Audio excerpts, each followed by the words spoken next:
लइकवा जुल्मी झनकार के माध्यम से कहता भैया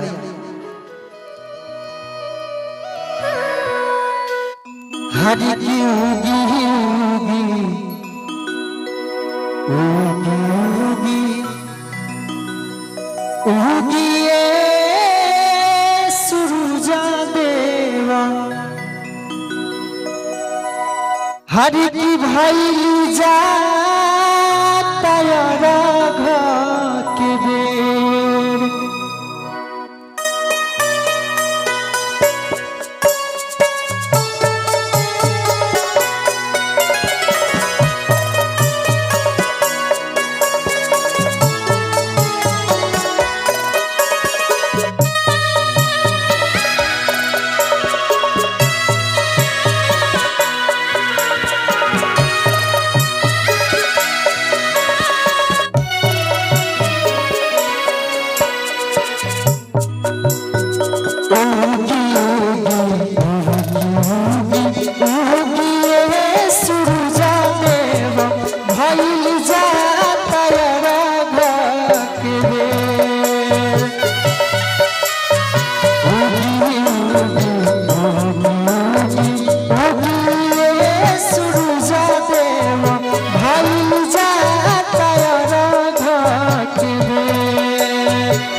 अभी आप सुनिए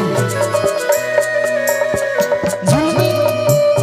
झनकार के माध्यम से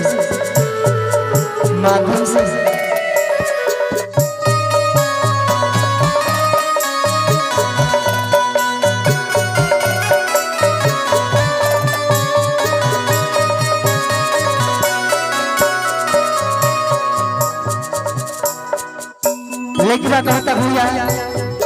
ए सूरज देव बताई रहा अभी ले कहाँ बानी हमने कैसे पानी में खार होते होते मत पूछे भूखले प्यासे ले बानी अभी तक कुछ सहायता नहीं के लेकिन कहता भैया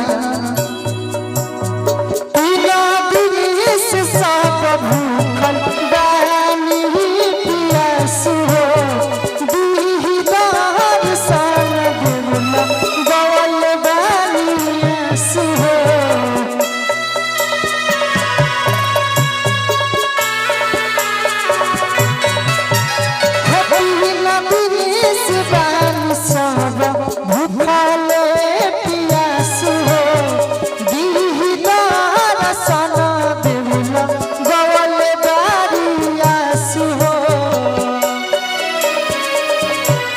गाना भी पूरा कौनो भी सोशल मीडिया पर नहीं के भैया ई गाना के म्यूजिक की शुरुआत मनीष बबुआ ट्रोली के माध्यम से करता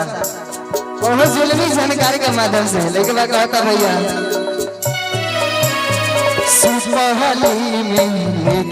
जोरे जोरे नहारिया कभी नहीं बुरौआ दे